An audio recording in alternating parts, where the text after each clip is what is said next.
안녕하세요. 베나TV 장보경 PD입니다. 베나TV는 후원금과 광고료를 제작비로 사용하고 있습니다. 많은 분들이 후원해 주시지만 아직은 부족한 상황입니다. 그래서 광고를 끝까지 꼭 봐주십사 부탁드리고 싶습니다.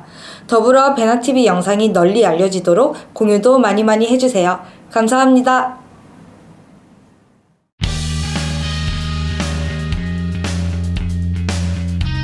네, 시청자 여러분 안녕하십니까. 북한으로 보내는 진짜 북한 뉴스 말리마 종합보도 시간입니다. 안녕하세요. 안녕하세요. 안녕하십니까. 네, 바로 오늘 준비한 소식 전해드리겠습니다. 오늘 준비한 소식은 세 가지인데요. 먼저 전 세계 사람들에게 충격을 준 김정은의 이복형인 김정남의 피살 사건에 대해서 짚어보고자 합니다. 그리고 다음은 김정남에 대한 기존 북한 주민들의 반응을 한번 전해드리려고 합니다. 그리고 마지막으로는 김정은이 아빠 김정일의 생일에 참가했는데 경축 행사에 참가했는데 내내 어두운 표정이었다고 합니다. 그래서 어떤 일이 있었는지 한번 살펴보고자 합니다. 첫 번째 소식입니다. 13일 김정일의 장남이죠. 그리고 또 김정은의 이복형이기도 한 김정남이 피살됐습니다. 이제 말레이시아 공항에서 피살되었죠. 근데 북한의 소행인 것으로 밝혀졌고요. 그래서 사인은 독극물에 의한 사망인 것으로 알려졌습니다. 말레이시아 당국은 시신은 이제 유가족에게 인도할 의향은 있다라고 밝혔습니다. 소식들 다 접하셨죠? 그렇죠. 네. 처음에 이 소식 접했을 때 어떠셨나요? 그야말로 올 것이 왔다 이런 말이 있습니다만은 그야말로 북한의 김정은 정권이 그 스탠딩 오더 명령을 내리고 그 명령은 실행될 때까지 취소하지 않는다. 이런 김정남을 암살하는 건 북한의 스탠딩 오더였는데 결론이 났고 이제는 스탠딩 오더가 아니라 클로징 오더라고 해야 될까요? 어쨌든 김정은에게는 가장 그 눈에 든 가시로서 또 자기의 종족으로서 김정남을 없애치우려고 했는데 이번에 그것을 행동에 옮겼다. 네. 이렇게 봐야죠. 김정남은 김정은을 직접 찾아가서 생명만은 살려달라고 부탁을 했답니다. 그렇죠. 네, 그럼에도 불구하고, 그러니까 자기가 그 발언한 내용이나 또 라이벌이고, 그야말로 장자 계승론에 따르면 당연히 김정일로부터 세습을 이어받아야 할 사람은 김정남 아니겠습니까? 그런데 이제 고용희의 모략에 의해서 김정남은 후계 체제 그 경쟁에서 밀려났고, 김정은이가 중간에 끼어든 셈이니까 그렇게 살려달라 이렇게 많이 했지만 김정은은 잔인한 김정은은 결국 자기의 한 핏줄인 김정남을 시체를 죽음으로 몰아갔죠. 근데 박사님 그게 스탠딩 오더라고 하긴 하는데 하필 김정일 생일 이틀 전이었잖아요. 근데 이게 특별한 이유가 있었을까요? 모름지기 김정일 생일 75돌에 바치는 어떤 충성의 선물 형식으로 네. 집행하지 않았는가. 그러니까 그날 이제 12일 날에는 그 IRBM이라고 하는 무수단형 미사일을 쏘아 올리고, 그건 이제 노동당 군수공업부의 업적으로 선물이 들어가니까 이게 통전부나 경찰청국에서도 아이고 우리도 뭔가 좀 선물을 준비해야지 이 최고 독재자가 자꾸 노동당 군수공업부만 도닥거리고, 그러니까 우리 경찰청국이나 통전부도 뭐 좀 성과를 올려서 원수님께 기쁨을 드리자. 그래서 아마 날짜를 그때 정하지 않았는가. 물론 2월 15나 그 전에 이제 이한영을 암살한 것은 아이러니하게도 또 2월 15일이었습니다. 네. 그러니까 그것은 완전히 계획된 날짜 하루 전날에 암살했다. 이번에는 김정남이가 이제 15일 날 지나갔다면 그때 죽였겠지만 13일에 지나가는 거니까 그건 컨트롤할 수 없으니까 잠깐 2월 16일 전에 종결하자 이런 상태였기 때문에 그날을 디데이로 정했다고 봐야죠. 일본의 고미 기자와 주고받은 이메일에서 김정남은 북한 3대 세습에 대해서 상당히 비판적인 모습을 보였습니다. 그리고 김정은이 고영희의 자식이 아니고 김옥의 자녀인데 고영희가 길렀을 뿐이다라는 얘기를 사석에서 한 것으로 확인이 되고 있습니다. 그렇죠. 그런 발언도 아마 김정은을 결국 우리가 뚜껑이 열린다는 말을 씁니다마는 자기 어머니가 고영희가 아니고 김옥이다. 여기에 대해서 한 말은 최악의 그 김정은을 자극하는 발언이 됐을 겁니다. 사실 여부는 확인이 안 되는 네, 거예요. 사실 여부는 확인이 안 되는데 제 개인적인 소견으로는 외모상으로 보나 김정은이가 84년생인 것만 이제 이모 고용수 현재 미국에 살고 있는 이모 탈북민 이모를 통해 확인됐고 84년에 김옥의 나이는 딱 그 19살이었습니다. 물론 뭐 19살에도 충분히 출산은 가능하고 그때도 뭐 김정일의 종부 노릇을 한 건 사실이지만 어쨌든 제가 볼 때는 누구의 아들이냐가 중요한 게 아니라 일단 김옥의 아들이라는 게 김정남이가 소문을 내면은 이게 정통성에 심각한 훼손이 되니까 결국 그것도 암살의 하나의 그 중요한 요인이라고 분석할 수 있습니다. 네, 그 이번 암살 사건의 이유에 대해서 이제 지금도 불거지는 것처럼 혈통에 대한 것도 나오고 있는데 이제 김정은은 어머니가 이제 째포 출신이잖아요. 그런데 또 김정남 같은 경우에는 이제 뭐 그 북한 여성의 출신이고 하다 보니까 정권 뭐 숭배나 이런 차원에서 백도 혈통이라는 그런 정당성이 있는데 이거를 뭐 안 좋게 생각한 김정은이 이번 사건을 저지르지 않았나라는 그 이유를 거론되고 그런 분석이 나오고 있습니다. 어떻게 그렇죠. 생각하세요? 봐서 첫 번째는 그 정통성의 콤플렉스. 둘째는 이제 중국의 어떤 리즘 체인지, 평양의 정권 교체를 할 때 김정은만 쏙 뽑아내고 그 자리에 친중파인 김정남을 넣는다. 이런 어떤 그 국제적인 하나의 관계. 그 다음에 또 세 번째로서는 뭐 최근에 탈북민들이 망명정부를 세운다. 지난해부터 망명정부 소리 상당히 많이 나왔는데 망명정부를 세우면 이게 장자 계승론에 따르면 김정남이가 후계자가 돼야 되니까 그런 사람을 지도자 수반으로 내세울 가능성도 있고 그렇다 보니까 이래저래 또 이제 그 김정은 정권으로서는 이 김한솔이가 대학을 졸업하는 지난해에 평양으로 복귀하라.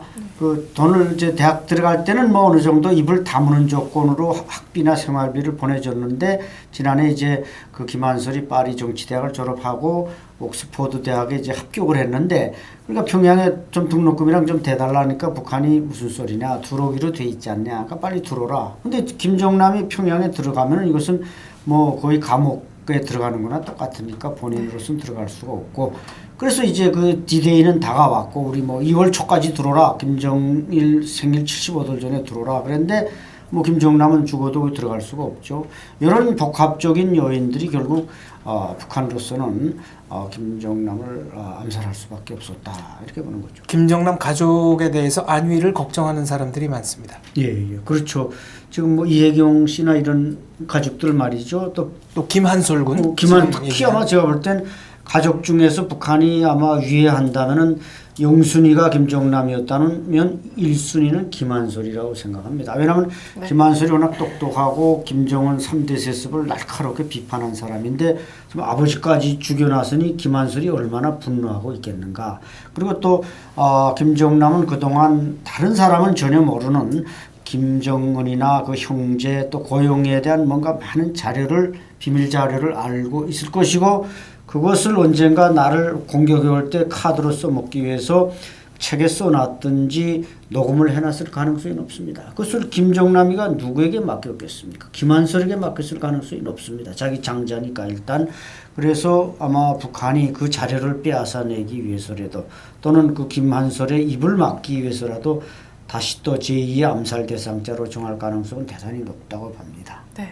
또 한편으로는 중국 정부가 미국이 아니라 북한의 핵과 미사일을 제거하고 김정은 정권을 또 물러나게 한 이후에 김정남을 내세우려고 했다라는 정보를 김정은이 접수하다 보니까 급하게 암살을 시행한 게 아니냐라는 추측도 나오고 있습니다. 가능성이 있나요? 그럴 가능성 대단히 높죠. 네. 지난해부터 노골적으로 중국의 북경대학이나 충화대학 교수들이 워싱턴이나 미국에 나타나서 평양의 정권 교체를 노골적으로 말했습니다. 이것은 북한이 뭐 자기네 마음에 안 들면 언제든지 레짐 체인지 할 수 있다.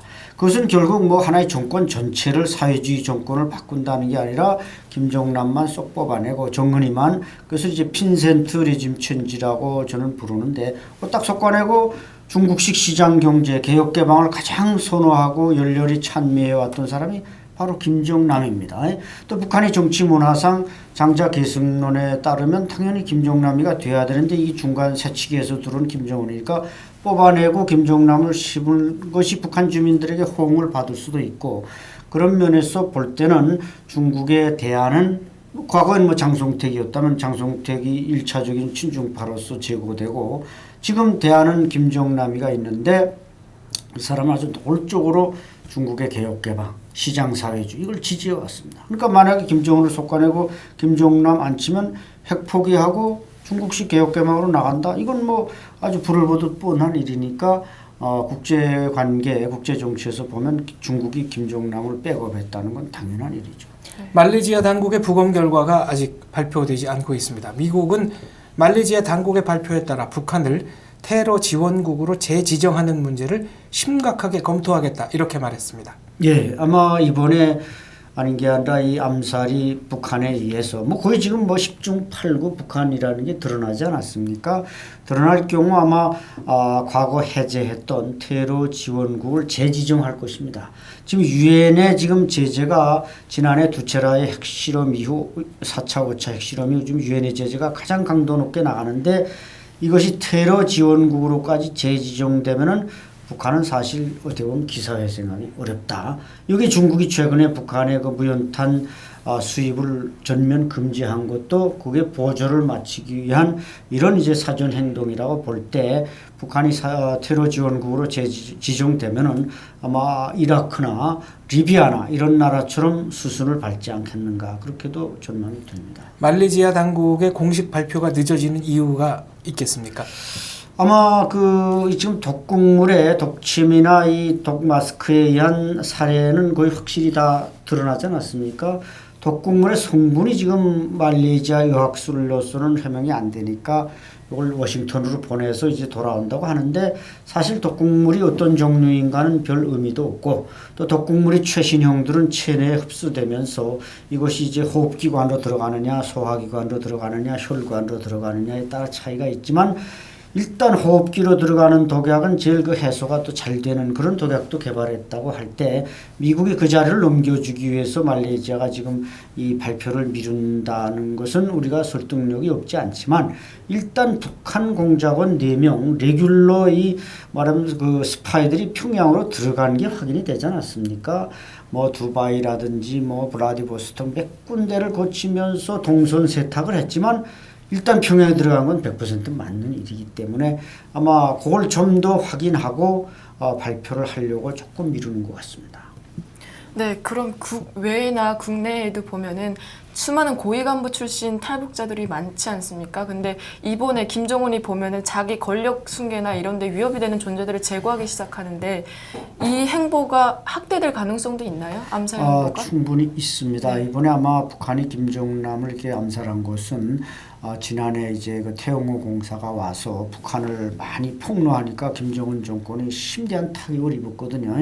그래서 지금 뭐 고위 탈북 인사는 미국의 뭐 장승길 전 이집트 대사, 또 고용숙 김정은의 이모, 그다음에 우리 대한민국에도 뭐 태영호 공사라든지 적지 않은 고위층들이 있습니다. 그래가지고 뭐 우리 대한민국 정부가 지금 여러 가지 그 조치를 취하고 있기 때문에 북한에게 쉽게 암살되는 일은 일어나지 않겠지만, 나라 밖에서 일단 큰 고기를 하나 잡았다 이렇게 김정은이 판단하고 자부심을 느낀다면, 이제 다음 타겟은 우리 대한민국 내에 있는 탈북자들을 제거함으로써 우리의 입을 좀 막아보려는 그런 행동에 돌입할 가능성은 대단히 높습니다.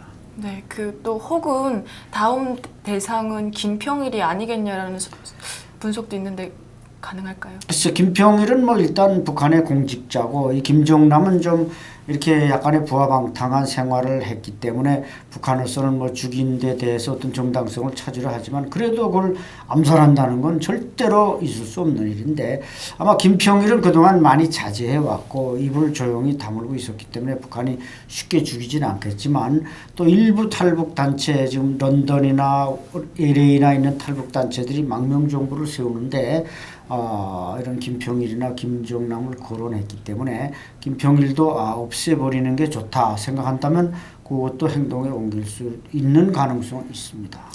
김정남은 김정일이 생전에 아끼던 아들이었습니다. 김일성도 손자 김정남을 데리고 자주 놀았다는 보고가 있습니다. 반면에 김정은은 김일성의 얼굴을 한 번도 보지 못한 것으로 알려져 있습니다. 네. 이 컴플렉스가 작용한 결과일 수 있을까요? 그렇죠. 뿌리는 그거라고 봅니다. 김정남은 이제 나서 처음엔 김경희가 가서 설득을 했죠. 이 아들만 데리고 사라지라. 그래야 이제 김정일을 결혼시켜서 후계자로 만드는 작업을 하니까 김경희가 찾아가서 송혜림을 몇 번 설득을 했는데 이건 뭐 이한용의 증언을 통해서 나온 자료입니다. 근데 송혜림 죽어도 난 이 자식과 또 김정일이 나 사랑한다는데 나 어디로 가라갔냐. 뻗치다가 안 되니까 이제 그 김경희와 장성택이 이 김정남을 안고 김일성한테 가서 인사를 시켰습니다. 그러니까 김일성도 처음엔 노발대발했다고 하지만 이게 또 자기 첫 손자니까 또 그때 김정남이가 상당히 그때 이뻤습니다. 좀 커서는 많이 망가졌는데 이쁘니까 무릎에 앉히고 뭐 입도 닦아주고 간식도 먹이고 뭐 노르돔 씌워놓고 친왕이 그때 자주 오지 않았습니까? 평양에 와서 노르돔 씌워놓고 하고 뭐 회담하다가도 그 종남이가 온다면 뛰어가서 안아줬다는 거 아닙니까? 캄보디아 국왕. 예, 국왕 노르돔 씌워놓고 그 말씀인데. 근데 김정은이, 김정철이, 김여정은 이게 김정일이가 숨겨놓은 여자니까 세 번째 여자니까 이제 또 김정철이나 뭐 김정은이 데리고 와서 김일성 앞에서 이건 세 번째 여자입니다. 또 났습니다. 이랬더니 이게 맞아 죽으니까 딱 숨겼단 말이죠. 숨기고 했기 때문에 그 컴플렉스. 김정은으로서는 김정남은 장자 손자에다가 김일성하고 사진도 찍고 기움을 받았는데 자기는 김일성 초상화로나 쳐다보지 한 번도 못 봤으니까 그 괘씸한 마음, 분노가 이게 내재돼 있다 보니까 암살이라는 스탠딩 오더를 내릴 수밖에 없었다는 것이죠. 네. 외신 보도에 의하면 김정남은 성혜림의 묘소가 있는 소련 묘지를 자주 참배했다고 합니다. 예. 그건 뭐 아무래도 이제 다 사람이 뭐 귀서 본능이고 모성애를 깊이 느끼고 그러다 보니까 그 찾아가서 꽃다발도 전하고 그렇게 됐는데 어쨌든 그 가문은 좀 비극적인 가문이다. 그래서 저는 지금 뭐 북한 당국이 시신 반환을 계속 요구하고 있지만 그 시신을 북한이 만약에 손에 넣어도 절대로 북한 영토에 가지고 들어가지 않는다고 봅니다. 아마 한줌이 제로 만들어서 이혜경이나 그 신아무개를 시켜서 부인들을 시켜서 그냥 가서 송혜림 묘지에다 합장하든지 뭐 뿌려버리든지 알아서 하라 그렇게 하지. 지금 장성택, 현영철도 다 쏴 죽여서 살코기 점들을 흩어지게 해서 묘지를 못 쓰게 하는데 묘지를 쓰면 거기에 자꾸 또 뭔가 친구들이나 뭐 파벌이 모여서 뭔가 모정에 저항을 할까봐 북한 영토 절대로 김정은 처지가 존재하는 한 이 시신은 북한으로 들어가긴 어렵습니다. 네.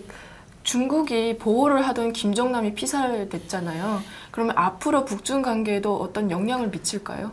중국은 상당히 분노하고 있는 게 사실이고 아마 이번에 그 무연탄 수입을 이렇게 결단력 있게 차단한 것도 이 김정남 암살이 영향을 미쳤으리라고 봅니다. 그리고 이제 북한에 대해서 장성택이나 이런 김정남이가 나름대로 레버리지 지렛대 역할을 해줬는데 그 지렛대를 북한이 싹싹 제거하니까 중국으로서는 아마 내심 그래 두고 보자 이렇게 배짱을 부리면서 나올 가능성이 있고 이것은 아마 트럼프 정권이 등장하면서 중국과 크게 대립할 것 같았지만 적어도 북한의 어떤 대량 살상 무기나 저런 그 공포 정치에 대한 대응에서는 베이징과 워싱턴이 교감을 가지고 있다는 측면에서 아마 베이징도 어느 정도 이전 미국의 입장에 동조하면서 김정은 저거 바꿔야 된다, 솎아내야 된다 이런 분위기가 상당히 올라가기 때문에 북한으로서는 또 안 좋은 지금 환경을 맞이하고 있습니다. 네, 그렇군요. 다음 소식으로 넘어갈게요. 다음 소식은 북한 주민들의 반응입니다. 이번 사건의 주인공인 김정남에 대한 반응인데요. 북한 주민들 사이에서는 흔히 이런 말이 나돌았다고 합니다. 어머니가 째포 출신인 김정은보다는 김정남이 더 원정이지 않겠냐라는 반응들이 있었다고 하는데 그럼 이거는 즉 북한 주민들이 김정남의 존재를 알고 있었다라는 거잖아요.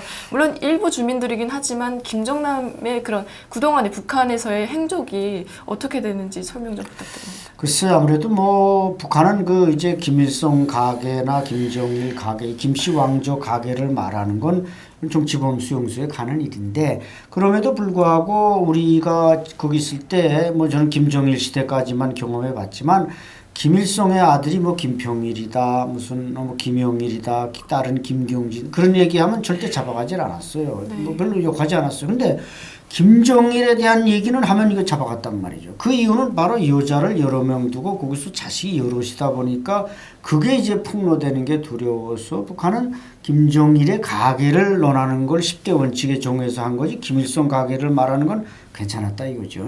그래서 이것도 뭐 많은 수의 북한 주민들이 알지는 못했고 소수 엘리트들이 알았는데 아마 이번에 이 암살을 계기로 벌써 북한에 뭔가 그 SNS가 들어가고 이런 보도들이 전해오고 있는데 아마 이번에 그 말레이시아 대사관에서 강철 대사가 이제 북한 주민들을 그 대사관으로 뭐 소집하는 장면이 언론에 공개되지 않았습니까? 그것은 아마 광산 근로자들을 비롯해서 지금 말레이시아에 한 300 내지 500명의 북한 근로자들이 나와 있는데 이 사람들이 이불을 막기 위한 조치다. 그러니까 대사관으로 불러다 놓고는 너네 요거 말레이시아 언론에 공개되니까 TV도 나오니까 너네 요거 알고 있으되 절대 북한에 있는 가족에게 이 사실을 전하면 당장 추방이다. 이렇게 말했을 겁니다. 그래서 그 몰려오는 사람들이 이미 김정남의 그 암살을 알고 있다는 게 우리 기자들이 마이크를 들이댔을 때 뭐 김정남 씨의 사망에 대해서 어떻게 생각하십니까? 그러니까 걔들이 준비된 발언에 야, 넌 서울에 가서 촛불 시위나 해. 이런 식으로 말하는 건 벌써 들어올 때 아, 김정남이 죽었다, 뭔 교육을 받으러 간다는 걸 알고 있다는 걸 의미하거든요. 따라서 이것이 내외신을 통해서 북한 주민들에게 알려질 경우 확산되는 건 시간 문제다. 왜냐하면 거기도 이제 핸드폰이 뭐 300만 대를 넘어섰고 그게 문자, 영상, 사진이 다 이동합니다. 그렇기 때문에 나는 이것이 북한 정권에 주는 엄청난 그 임팩트가 있다. 이렇게 생각합니다. 네, 과거 김정남은 머리가 총명해서 김정일 정권 때 이제 외화 그런 거래 같은 데서 뭐 우두머리 역할을 했다라는 소리가 북한 주민들에서 나돌고 있다고 해요. 이걸 혹시 알고 계셨나요? 글쎄 뭐 머리가 얼마나 총명했는지는 잘 모르겠지만 그 친구도 이제 환란에 직면하기 전에 2001년 그 일본 나리타 공항에 이제 도미니카 요건을 가지고 들어갈 때만 해도 그렇게 총명을 잃어버리지 않았다고 봅니다. 그러나 그 자체가 그 나리타 공항에 입국하다가 경찰에 잡히고 카메라에 공개되는 것 자체가 내가 아는 범위 내에서는 고영이가 어머니가 이제 말하자면 링 밖으로 후계자의 경쟁 링후에서 김정은이나 김정철과 싸울 때 그 링 밖으로 떨어뜨리기 위한 모종의 고영의 모략이다. 그러니까 김정남이가 그 입국하는 걸 알고 일본 경찰이나 미국 CIA에 정보를 줘서 그걸 언론에 공개시키니까 그걸 계기로 김정남은 후계자 반열에서 완전히 제외가 되는 겁니다. 따라서 그런 환경이 김정남을 아마 마지막에는 거의 좀 모조리같이 만들었는지 모르겠지만 그 뭐 외화라는 것은 능력의 문제라기보다 돈이 좀 많으니까 이 사람은 아버지나 장성태이가 살아있을 때만 해도 어느 정도 돈을 좀 뭉칫돈을 주물렀고 그 외 뭐 공직은 이제 조선컴퓨터위원회 위원장도 맡았고 한때는 국가보위부에도 오늘날 이제 국가보위성이 되겠습니다만 거기도 이제 출근한 적이 있다. 그것은 김정은이가 후계자 수업을 받을 때 그 국가보위부 그 당시는 국가안전보위부입니다만 거기에 출근한 거나 마찬가지로 아마 김정일이 후계자로 염두에 둘 때는 거기에 출근할 수 있는 기회를 줬을 가능성은 있습니다. 네, 그렇군요.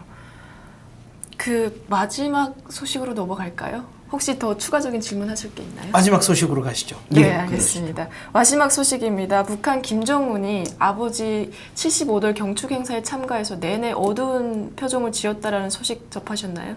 네, 접했죠. 네. 예. 그 이유가 뭘까요?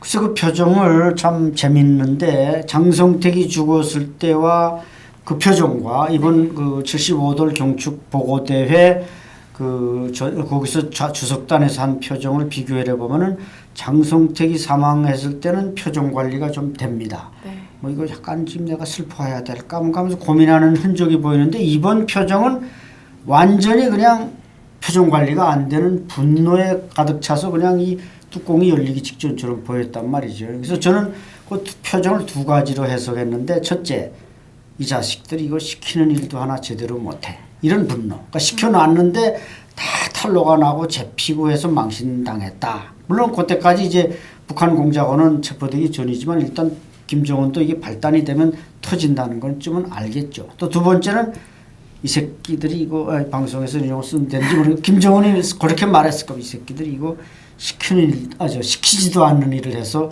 나를 개망신시켜. 그것은 이제 제가 뭐 하나의 추론입니다만은 이 정찰 총국이나 통전부나 이런 사람들이 과잉 충성 차원에서 그러니까 김정은이가 늘 김정남이 죽어주길 바라고 너네가 한번 손 써봐 이런 언지를 주니까 이 사람들이 날짜를 그때 맞춰서 그냥 죽이고 가서 우리가 했습니다 이렇게 하려고 하는 과잉 충성분자들이 했다면 김정은이 마음속에는 그 분노가 이거 나도 모르게 저들이 해제껴 뭐 이런 식이겠지만 그 후자는 제 생각일 뿐이고 전자가 거의 맞는 일이 아닌 겁니다. 시키는 일도 제대로 못해 이렇게 해서 분노가 불이 끝까지 올라와 있지 않는가 그렇게 보여집니다. 김정은은 장성택을 살해한 직후에 눈썹을 밀고 마치 술 취한 듯한 표정으로 비틀거리며 공직석상에 나타났었습니다. 네, 그렇죠. 네. 그것은 이제 아마 최초로 당하는 비극이니까 자기 손에 피를 묻히고도 어떻게 보면 장성택 처형도 저는 그 조현준 노동당 조직지도부 제1부부장 그 당시 김원홍 국가안전보위부장 또 최용해 뭐 장성택은 이제 그 정상적인 경제로 돌아가기 위해서 군부나 보위기관들이 가지고 있던 돈을 내각으로 가져가자 그러다가 이제 그렇게 되니까 이 돈을 빼앗기는 기득권들은 또 장성택이가 미운 겁니다. 저게 지금 정상화로 가는 건 좋은데 자기네 특권이 날아가니까 그래서 그 사람은 사실 좋은 일을 하고자 했다가 뭐들로부터 적이 돼서 그러면 또 이제 김정은한테는 누가 가서 이렇게 꽃을 슬린 거로 알고 있습니다. 이재강 그 조직지도부 제1부부장이 이 장성택하고 라이벌이었지 않습니까? 근데 이제 이재강은 그 김정은을 밀었고 또 장성택은 김정은보다는 좀 다른 사람 특히 이제 김정남 쪽에 관심이 가 있었던 것 같습니다. 그러니까 이제 장성택을 잡자고 하니까 별의별 아첨분자들이 저 김정은한테 가서 그랬겠죠. 저 사람은 당신을 후계자로 하자 그럴 때도 반대했던 사람이다. 그러니까 뭐 김정은은 그냥 얼떨결에 사실 뭐 나이 그 30대 초반도 안 된 그런 상태에서 자기 고모부를 또 잡아 죽였으니까 뭐 불안도 하고 그러니까 뭐 술로 그냥 달래서 멀쩡한 정신을 유지하기는 어렵고 알코올로 아마 위로하다 보니까 그런 모습들이 나타난 것 같습니다. 전체주의 독재자가 공식석상에서 자기 관리가 안 된 모습을 보인다는 것 어떤 의미가 있습니까? 그것은 그러니까 이제 우리가 이런 교훈이 있지 않습니까? 지배받은 적이 없는 자는 훌륭한 지배자가 될 수 없다. 그러니까 이 사람은 그 공식석상에 나갈 때 술을 먹어야 되는지 말아야 되는지 내 표정 관리를 어떻게 해야 되는지 그 자체를 모르니까 한 나라를 통치한다. 이것은 어불성설이죠. 네, 그렇군요. 그 김정은이 집권 이후 권력 승계를 공고히 하기 위해서 뭐 공포 정치를 해온 거는 뭐 다 알고 있는 사실입니다. 그 대표적인 예로 고모부를 고사포로 처형하고 또 이번에는 이복형인 김정남을 이제 암살한 것이 대표적인 것인데요. 또 숙청하는 데 있어서 축군들을 또 죽인 것은 또 손에 꼽을 수 없는 정도죠. 근데 저희가 이 강기 어린 김정은의 행보를 계속 지켜보면서 또 새로운 소식을 준비해서 다음 시간에 찾아뵙겠습니다. 지금까지 북한으로 보내는 진짜 북한 뉴스 말리마 종합보도 시간이었습니다. 시청해주셔서 감사합니다. 베나TV는 정부기관 및 관련 단체의 후원을 받지 않습니다. 후원금을 받게 될 경우 출연 요청, 주제 선정 등 청탁을 할 수 있기 때문입니다. 그래서 베나TV는 정부기관 및 관련 단체의 후원을 받지 않습니다. 베나TV가 지속적으로 프로그램을 만들 수 있도록 시청자 여러분께 부탁 말씀 올립니다.